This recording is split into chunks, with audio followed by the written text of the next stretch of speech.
Muy buenas tardes para todos. Nos encontramos el día de hoy con el doctor Mario López Garelli, quien es abogado y doctor en ciencias jurídicas y cuenta con casi 25 años de experiencia en la Comisión Interamericana de Derechos Humanos. Actualmente es asesor del secretario ejecutivo de la Comisión Interamericana de Derechos Humanos y ha tenido experiencia en diferentes áreas de la comisión. Doctor, muchísimas gracias por haber aceptado nuestra invitación.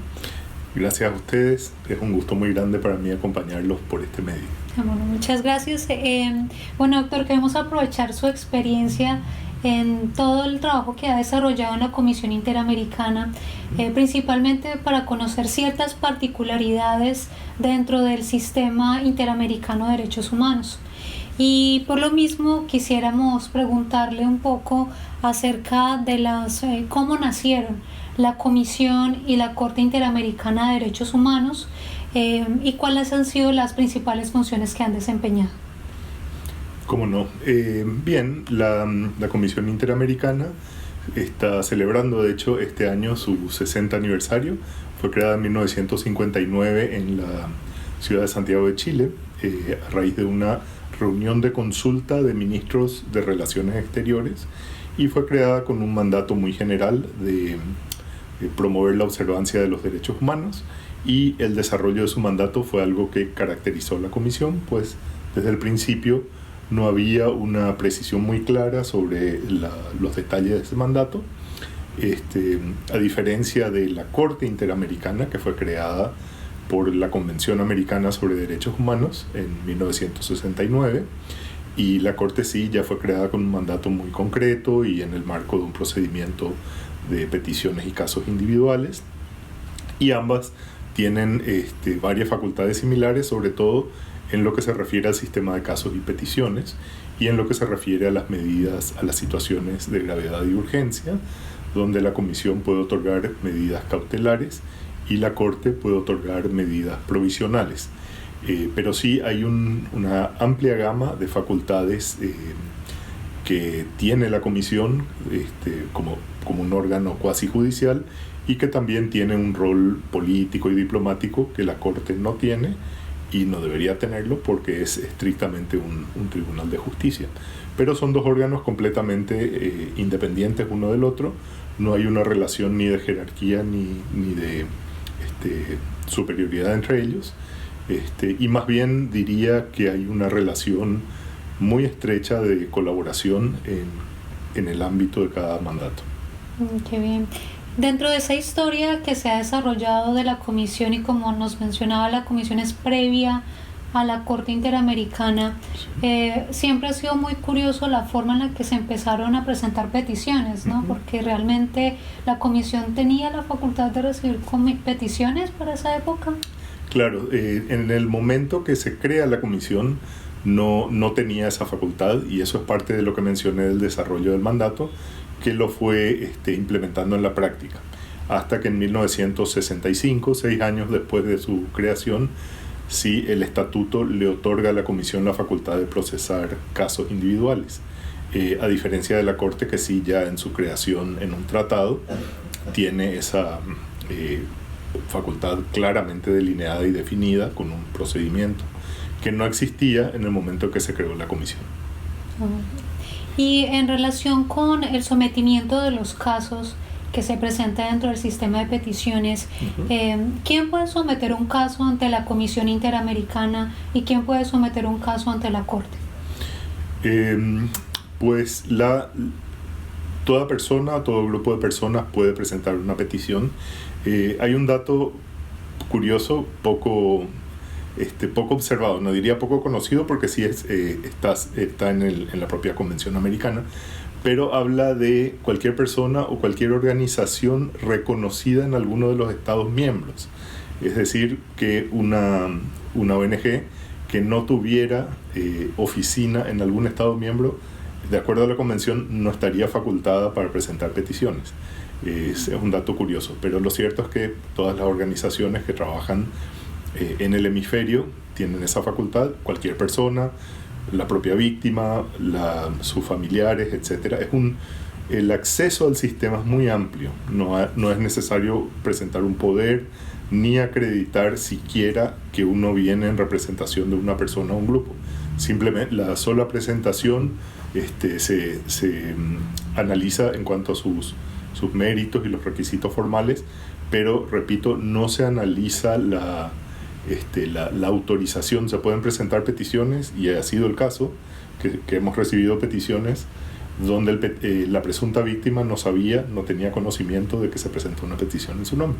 Y por supuesto, si la presunta víctima quiere asumir esa representación y no tiene interés en la otra persona o grupo que la presentó, la comisión lo valora y siempre, por supuesto, estará a favor de la representación directa de la presunta víctima. ¿Y qué ocurre si eventualmente la víctima dijera que no quiere que su caso continúe o sea procesado, a pesar de que para el grupo que lo presentó sea importante darle seguimiento a ese caso?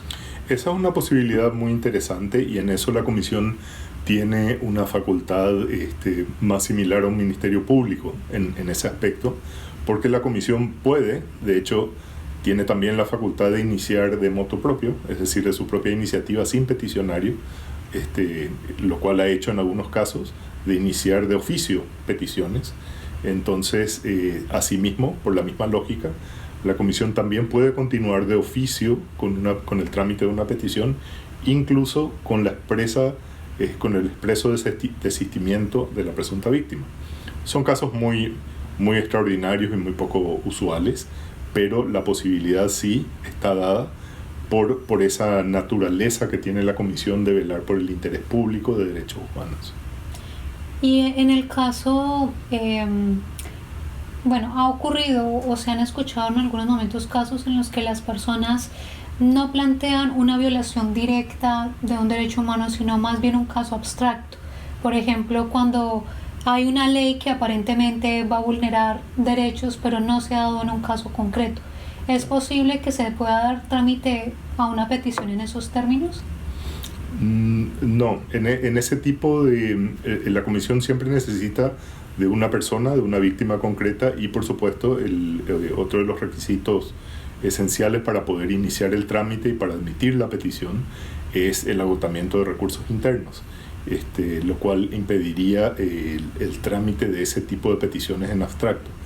Pero ahí vuelvo a lo mencionado anteriormente, que la comisión tiene una serie de otras facultades con las que puede incluso solicitar información al Estado, bajo el artículo 41 de la Convención y el 18 del Estatuto. Se puede solicitar información al Estado sobre ese tipo de cuestiones, por ejemplo, una ley, la aprobación de una ley, o el posible efecto negativo que puede tener una ley en materia de derechos humanos. Es decir, que podría no tanto ser tramitado mediante petición, sino otro tipo de mecanismos. Claro, podría ser atendido, y ese es solo uno de los mecanismos, que es la solicitud de información, pero también otro mecanismo muy importante y muy, muy útil, efectivo, es la audiencia. O sea, la comisión puede celebrar audiencias para ver cualquier tipo de tema relacionado con derechos humanos, y tiene el valor que sienta a las partes frente a frente o en la misma sala, por lo menos, con la comisión, y se inicia un debate, un diálogo, una conversación donde cada una de las partes puede plantear por qué está a favor o por qué está en contra, en el ejemplo dado, de una ley, de una iniciativa legal, y la comisión toma nota y saca sus propias conclusiones. Y en ese mecanismo de las audiencias públicas, creo que muchas veces las personas no saben quién está facultado para solicitar ante la comisión este tipo de audiencias, y si se requiere que se haya presentado previamente una petición para que se pueda dar esa solicitud. Sí, la facultad es muy amplia, puede presentar cualquier persona, cualquier grupo. Incluso ha habido una tendencia en años recientes que los propios estados plantean solicitudes de audiencia para presentar, por ejemplo, planes de derechos humanos, iniciativas, programas, etc. Lo que la comisión toma en cuenta es una serie de factores que incluyen la relevancia del tema, la novedad o interés actual que puede tener ese tema, si ya hubo una audiencia anterior o no, y por supuesto los términos en que se solicita. La organización o persona que pide la audiencia tiene que demostrar un conocimiento de la materia, como para asegurar que el contenido de la audiencia va a ser efectivamente valioso y relevante para ocupar el tiempo de la comisión, que es limitado. Y tenemos muchas solicitudes en cada periodo de sesiones, solamente se puede atender un número definido. Claro. Y en relación con el sometimiento de los casos ante la Corte Interamericana, ¿quién está facultado para someter esos casos? Sí, tal vez diría en primer lugar que, aunque parezca evidente, que para poder llegar a la Corte siempre hay que pasar por la comisión, ¿no? Entonces cualquier persona, una vez que concluye el trámite ante la comisión y una vez que la comisión transmitió el informe sobre el fondo al Estado, hay un plazo máximo de 3 meses entre la transmisión del informe y la posibilidad de someterlo a la Corte. En ese plazo, dentro de ese plazo, solamente pueden someter el caso la comisión o el Estado. Y se entiende que la lógica ahí sí sería algo parecido a una apelación, aunque en realidad no lo es, no es una apelación porque es un procedimiento completamente autónomo, pero en definitiva lo que se trata es de darle al Estado la posibilidad de tener una opinión del otro órgano, del órgano puramente judicial, si no está de acuerdo con el informe de la comisión. Esa es la lógica del sometimiento por el Estado. Y lo otro es que una vez que el caso está en la Corte, la parte lesionada, como la llama la Corte, tiene plena legitimación, es decir, que puede actuar de manera completamente autónoma ante la Corte y en ese momento la comisión pasa a ser una parte procesal. La comisión no es parte propiamente ante la Corte, se le permite la presencia en las audiencias, la presentación de alguna prueba, pero principalmente su rol ante la Corte es el de velar por el interés público interamericano. Okay. Y bueno, sería curioso, ¿no? Pero me imagino que en la mayor parte piensa que, pues, con lógica la comisión es quien principalmente somete los casos ante la Corte Interamericana. Y sí se han presentado casos en los que el Estado tenga el interés de someter el caso ante la Corte. Yo recuerdo, no tengo la certeza plena, pero creo recordar que el caso Lori Berenson contra Perú, ahí cuando estaba corriendo todavía el plazo de los 3 meses, antes que la comisión mandara su demanda, porque con el reglamento anterior todavía se sometían demandas, hoy en día simplemente es el informe de fondo y una comunicación, pero en ese caso, como digo, creo recordar que el Estado peruano decidió antes, creo que fue como un día antes, o tal vez hasta horas antes de vencer de que la comisión sometiera la demanda, el Estado lo hizo. Y bueno, cuando ya ha tomado la Corte Interamericana la decisión del caso, ¿cómo se le da ese seguimiento a las decisiones que ha tomado la Corte? La Corte Interamericana tiene un mecanismo que ha sido muy desarrollado en los últimos años, consistente en la supervisión de cumplimiento. Ese es el término que se utiliza en el tribunal. La comisión tiene su propio mecanismo que se llama seguimiento de las recomendaciones. Y de hecho el seguimiento ha sido muy, muy desarrollado, incluso hoy en día tenemos un programa especial dentro del plan estratégico de la comisión, que es un programa sobre seguimiento de recomendaciones, donde se busca analizarlas como un conjunto y desde el punto de vista de implementación de política pública, es decir, lo que trasciende el caso individual y se ve más bien como una cuestión de carácter general y para beneficio de la comunidad y por supuesto con aplicación del principio de no repetición para evitar que un tipo determinado de violación vuelva a suceder. Ese es el sentido del seguimiento que se materializa concretamente tanto para la comisión como para la Corte en el envío del informe anual. El informe anual de la Corte tiene un capítulo sobre estado de cumplimiento de sentencias. El de la comisión tiene lo propio, estado de cumplimiento de los casos.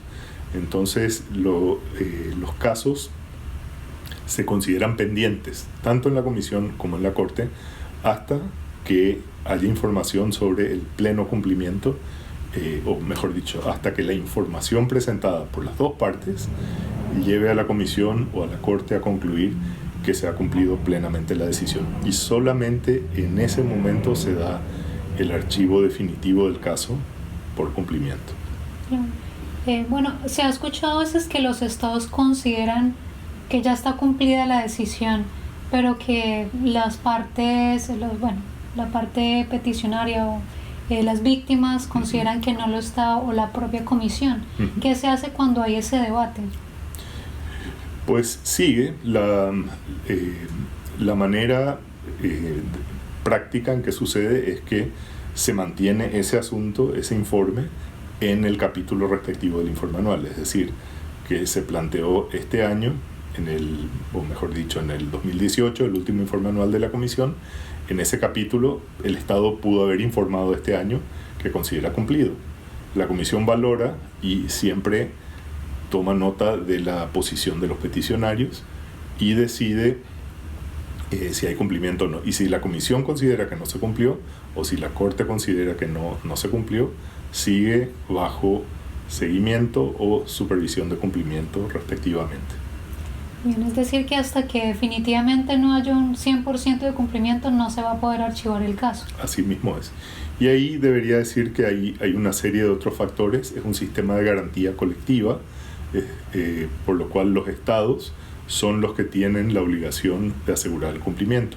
Cuando un estado no está cumpliendo con sentencias o con decisiones concretas de los órganos, el sistema de garantía colectiva significa que todos los demás estados deben reunirse y tomar algún tipo de medida, que son medidas políticas, que no corresponden ni a la Comisión ni a la Corte, pero sí a los estados, que son realmente los creadores del sistema y son los garantes de su efectividad. Bien.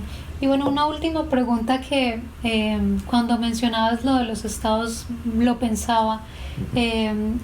Si bien cualquier persona puede presentar una petición, ¿es posible que un estado presente una petición contra otro estado?